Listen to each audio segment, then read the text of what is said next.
Well, Greg, it's great seeing you again. How are you? Doing well. Great to be here. Great opportunity for the team. Quarterfinals of the Nations League, and has some implications, right? Semifinals potentially, and then obviously Copa America, which is a goal of ours. Yeah, Copa America is a must for the U.S. national team being held here in our country, right? Absolutely. And do you think this series against Trinidad and Tobago will be decided here in home soil? I mean, it's good to go over there with a solid win and a goal differential. Yeah, I think that's complicated, that type of thinking. For us, it's just about really being focused on every moment in the game and being absolutely ruthless in the game at home. And then good things will come. But that, to me, is really the focus, is the mindset of the players coming into this game. The preparations, I would suspect are pretty much the same, but being this, for the points, knowing that you've been playing friendlies and you will be playing lots of friendlies, I mean, the mindset has to be different. This is, all out, we have to win and qualify for Copa America. Absolutely. It is a different mindset. The friendly games are used a lot of times to compete, but also to learn. And in this particular instance, the quarterfinals are to win. It's to go through. We're two-time champions of the Nations League, as you know. We want to defend our title. Looking forward, how challenging is it, going back to the friendly games, knowing that you don't have World Cup qualifying this time and that you will have to prepare your team based on many friendlies and perhaps not with the best opponents because they're all playing in their own competitions in the FIFA match fixtures? Yeah, our priority is to play the best possible opponents that we can. If you saw last window, playing Germany and Ghana was a good experience for our group. And we really feel like for us to be successful at the World Cup, we're going to need to learn how to beat the best teams. And I'm not sure qualifying prepares you for that. CONCACAF qualifying is extremely difficult, and extremely difficult mentally. But when we talk about the opportunity to play teams like Brazil or Germany or Spain, that's a real learning experience for our group. And is the mindset of the player the same when they play a friendly, even though they get to play a tough opponent like Germany? But, they come into camp and at the end of the day, they know that it's a friendly. Is the mindset possibly, but for us, it's absolutely vital that we take advantage of those opportunities and we learn from those opportunities. The Germany game, we obviously lost the game, but we learned a ton of information now to take forward. And the Ghana game, same thing. The guys are learning all the time. You're seeing the combinations play together and work together, and that's really important as we lead up to 2026. What one position on the field do you think you need to find more depth in? Is there one in particular? We're always looking for depth. I mean, that's the thing. You're always looking for a stable of players in each position because you never know who's going to get injured. A good example is the winger position in this window, missing two guys and other guys have to step in. So the strength of our team has really been the depth that we've had. And, we're always looking to backfill that with players. I know this forward-looking, but the question is more conceptually because obviously we're almost in 24 and the World Cup is in 2026. But yep. How important will it be for your players to get enough minutes in their clubs come the World Cup around? I mean, knowing how much or how little they're playing now, forward-looking to 2026 to have a solid team. The ideal is that we have the most amount of players playing in the most difficult environments every single week. That's the ideal. You don't always get the ideal, and you have to work around that. That's where we're at, and we understand that. For us, it's going to be important as we move into the finals of 2026 that we have fit players, healthy players, to really compete. In your experience, and you played many years in Europe, even though a player might not be playing the minutes he desires in a top club, training day in, day out with the best in the world, is that good enough? I think for a certain time period it is, and then there needs to be games, right? Because that's where you get the biggest test. But, I spoke about Matt Turner being at Arsenal in his first season in the EPL. And we talked about how that was a real big learning experience, training with those players every single week. But then after that, he needs the impulse of playing because I think your growth gets stagnant after a while if you're just training. So again, for us, it's about the most amount of players playing the most amount of minutes at the highest level. And does it worry you now, today, that he has seemed to have lost the starting position at Nottingham Forest? Yeah, that's a situation that every player goes through. Field players go through, goalkeepers go through, and it's the ups and downs of playing at a really high level.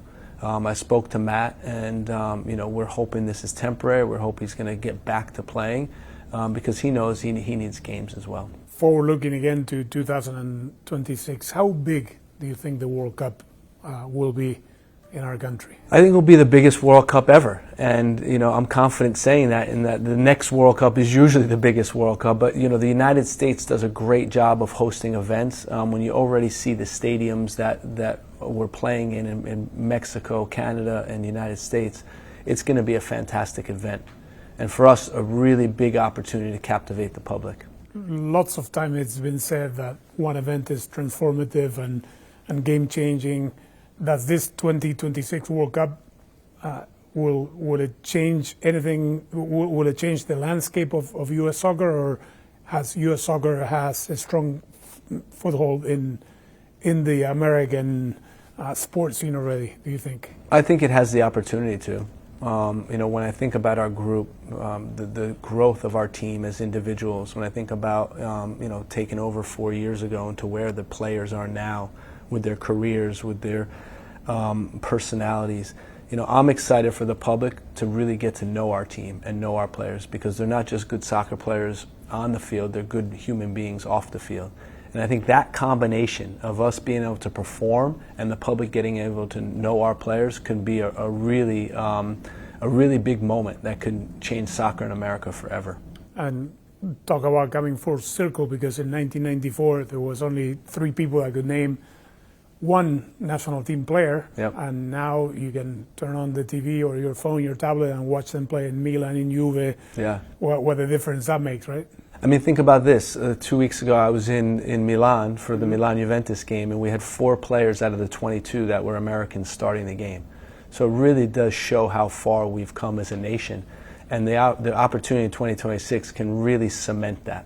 Do you think, I mean, this is a very abstract and general question, but sometimes it seems to me that the fact that they carry an American passport doesn't give them the same chances, even though they're very good players, doesn't give them the same chances, because they kind of overlook them. They're American. I mean, in the perception that people have about the American player. I think it used to be like that, but I think it's changing. You have traditional countries of producing players like Brazil and Argentina. That's really hard to match that reputation. But I think we are changing. The clubs see what type of athletes we're producing, what type of soccer players, technically sound soccer players. So I think over time that has been changing. What are the lessons that coaching in a World Cup left you going forward? Yeah, it's a great question. You absolutely need to be defensively solid if you want to perform at a really high level at the World Cup. So that's something that we really learned. Goals are always going to be very difficult to get. Each game at the World Cup is like a final. Mm-hmm. So you really have to prepare the team emotionally to be able to play 6, 7 finals, and that takes a toll on you emotionally. And then I think when you get to knockout rounds, the important thing is really hanging in there in the game as long as you can, keeping a 0, trying to get a shutout, because we're capable, most teams are capable of scoring 1 goal, and the games are decided by next to nothing. That's how exciting the World Cup is. And I'm sure that you would like to leave a legacy of how this team wants to play, but come the World Cup, is it win at all costs? I mean, listen, we have an identity. We have an identity of how we play on and how we represent ourselves on and off the field. We're aggressive on the field. We like to have the ball. We like to attack with speed, and that's who we are. And ideally, you're doing both. You're winning and you're playing to your identity. Is it too early to ask you what the plans is for the U.S. team? Where will it be based? Will it be based in Atlanta come 2026? Everything will be, the U.S. headquarters will be there. The training camp hopefully will be done. Is that the plans to be in Atlanta? You know, we're working through all that right now. I can envision potentially 2 base camps, right? Our country is so big. If we play on the West Coast, we'd need somewhere there. If we play on the East Coast, we need a venue there. But Atlanta certainly is, you know, a hotbed of soccer in America and a great place for us to be based. What is your opinion on the 48-team World Cup that we will have, the 104 games that we will have in the next World Cup? You know, I think that from one side, I completely understand it. FIFA is trying to grow the game. They're trying to give smaller countries an opportunity to participate in a World Cup, which will then lead to excitement that's going to grow the global game. So that side of it makes complete sense. I think where I start to go off the track a little is when you hear about, you know, the World Cup being played in a couple different continents, you know, potentially in South America and Europe. You know, that gets a little bit too much sometimes. And Africa. It's crazy. I know it doesn't affect, you know, the teams, because at the end of the game, it will be 7 games, nonetheless, to get to the final. But it will be a grueling and different World Cup in 2026 that we're used to. Yeah, and I think, you know, from my conversations with FIFA, they've already been talking about how they're going to group the teams so to minimize the travel, right? And they've done it in '94, so I think it can be done. But they're going to have to get creative for sure. What do you remember about the World Cup in 1994 and how the whole country suddenly turned their eyes to our game? It was incredible. I remember being at the opening game of the U.S. in Detroit. You know, a wonderful game, wonderful atmosphere. I remember looking at the field, and they had the hexagon grass inserts that they put in. Eric Winalda's goal was really special that game. And I remember, you know, the Colombia game, of course, was a huge game for us to beat them. Ernie scoring in that game, and just really to see the excitement around the team. Remember Marcelo Balboa's bicycle kick in what was that, against Colombia? Colombia. I mean, these type of moments are etched in my memory forever, and that's the special thing. Thinking about our team having the opportunity to do something similar. And do you think, because we're talking about players that played either semi-pro or were just starting to play professionally way back then, and now, you know, you have players being a Champions League winner like Christian and playing at the most important clubs in Europe.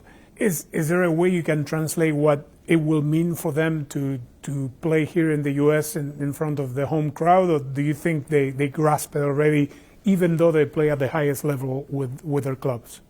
No, I think they understand it. I think they understand it because most of them in this next group will have been to a World Cup already. So they start to understand, you know, what the World Cup actually is. And then I think when you have a player that's won the Champions League, that's arguably the biggest prize you can win besides the World Cup, they understand what that takes. You know, we've spoken to Christian about it. He's spoken to the team about what it takes to win a Champions League. And those games, you know, you're on the cusp. There's one moment where, you know, you're suffering and you're up against it and they're getting chances and they're getting momentum, but then the next moment you have the same thing. And it's really about the resiliency, the mental resiliency you need in those games to be able to respond to the moments. So there is communication between the players and you and do you like to talk to them and sit them in a group scenario and tell them about your experiences and what you've been through? Even though you've already coached them at the World Cup, but I mean, there's always, you know, life choices and sporting decisions that have to be made that perhaps the player is not, you know, does not fully understand. Yeah, you know, I think as a staff in general, you know, especially when you have such a young team, you know, we want to share our lessons with the players, and whether that's the performance staff or the medical staff or the technical staff, you know, really working with the players to guide them in these formative years of their career. You know, there's a saying in Spanish, I think it translates as well in English, that says young players win games, the veterans win championships. You have an average of, if I'm not mistaken, about 24 years old in this team. Who is the veteran? And, you know, at 25, Christian Pulisic is the veteran? I mean, I know Tim Ream, but who is the vociferous? Who is the leader of the team? Yeah, I mean, when you talk about a player like Tim Ream, he's a great example to the rest of the group because he's 36 years old, 37 years old, and he's playing in the Premier League every week, and he takes such good care of his body. And it's almost like the players can see this is the pathway that you need to take if you want to get to here. There's very few players that play to Tim's age, right? And he's a great example to the rest of the group. But then you have other guys, I'll take Christian, for example, at 25 years old, has this many international games, this much experience in Champions League, this much experience in Europe. And he's a player that's already been playing for 8 years at the highest level. So, I mean, a really experienced guy. So although we're young, we do have experience to lean on. Do you notice that kids today, compared to the young players that were your teammates when you were playing with the national team, with your clubs, are different today, that they have a different mindset? I mean... Yeah, they have a different mindset. Everything's a lot more public these days. They can't make mistakes like we could when we were younger, because everything is on, anywhere they go, they can potentially be filmed, and information travels so quickly now. So in one way, they're a lot more open, but in the other way, they're a lot more vulnerable these days than when we were. What will be your expectations for your team come the World Cup? What will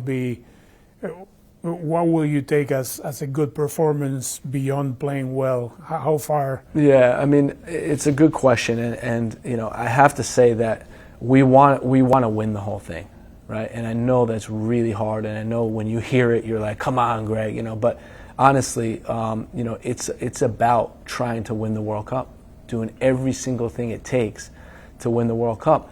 And if you think about it, you just have to be better. I know I said this last World Cup, but you only have to be better than the team you're playing on that day. You don't have to be the best team in the world. You were saying that, what I'm thinking when you say that, and I remember Project 2010. Yeah. Remember that? Yeah.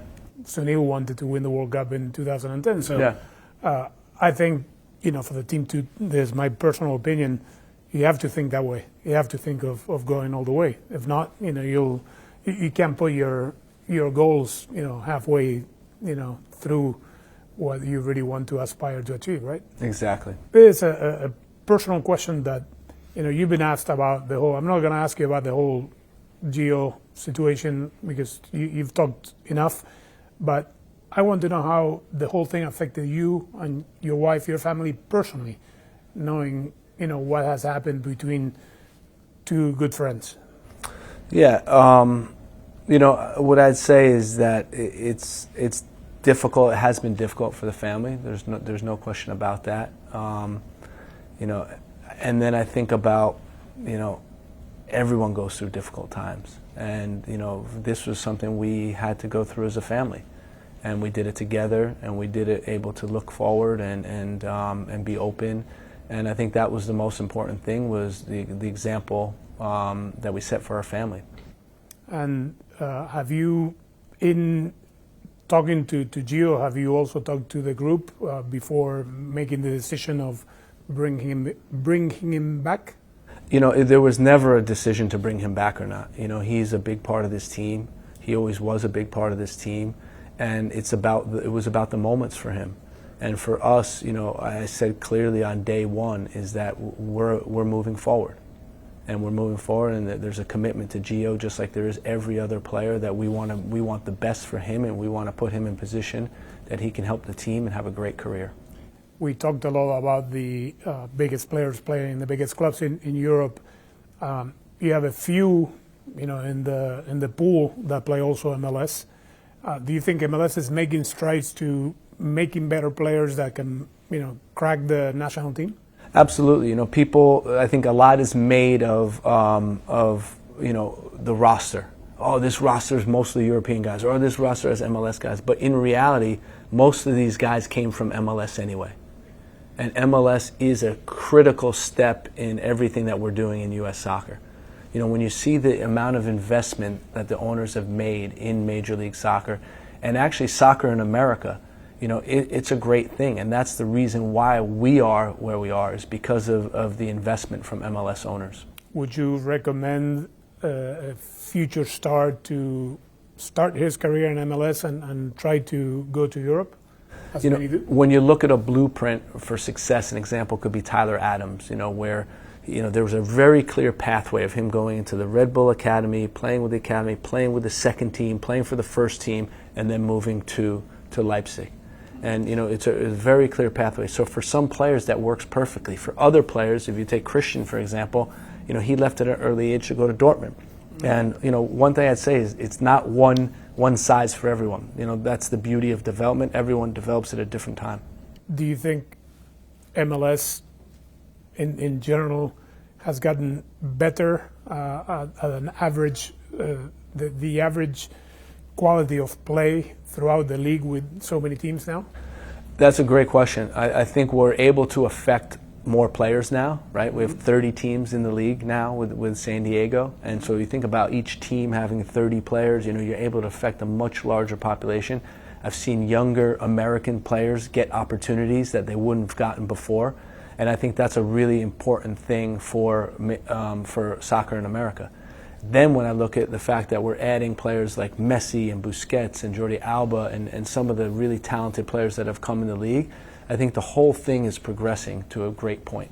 And is it hard to scout players, young players, especially in MLS?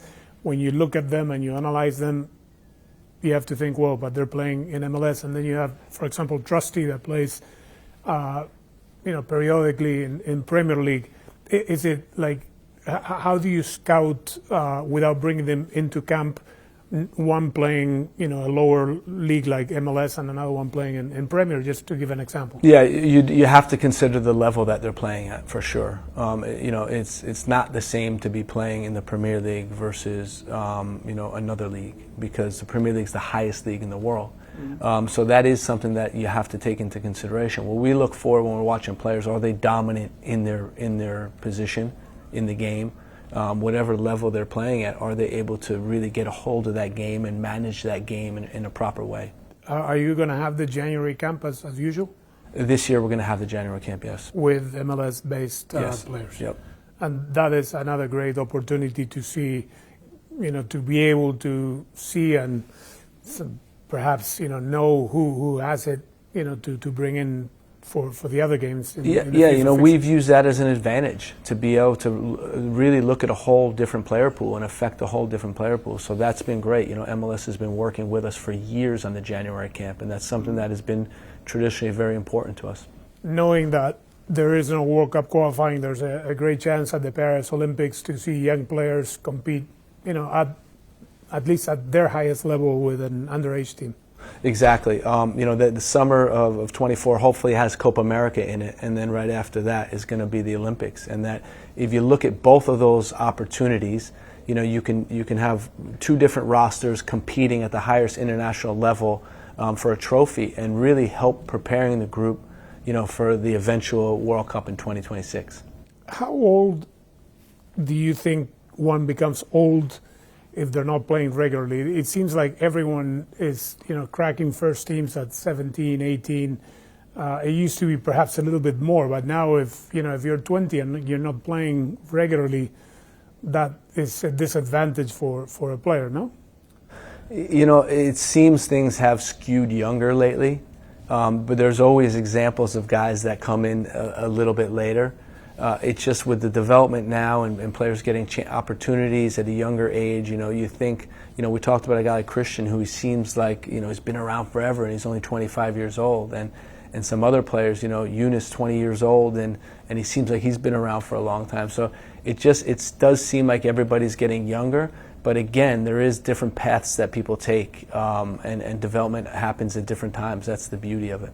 And in your big national team, there's a good number of players are eligible for the Paris Olympics. Would you recommend that they go if they release them from their clubs? Yeah, it's going to be, it's really an interesting question, because it's going to be a lot of communication with the clubs. It's going to be planning out what Copa America looks like. It seems that would be a tournament to prioritize, because you're playing against, top teams. So, it's a good question. I think there certainly will be some of the younger guys in our squad that will potentially play in Paris, just about working with the clubs. I'm going to teach you 3 words in Spanish. Okay. Quiero ser campeón del mundo. That's right. Thank you, Coach. You got it. You're welcome. Thank you very much. Hi there, I'm Rebecca Lowe, studio host for NBC's coverage of the Premier League. Don't forget to hit subscribe to watch more videos all season long. And for even more Premier League content, from original series to live matches, head over to Peacock. And be sure to tune in for Premier League mornings every weekend on USA Network and on Peacock. We will see you there.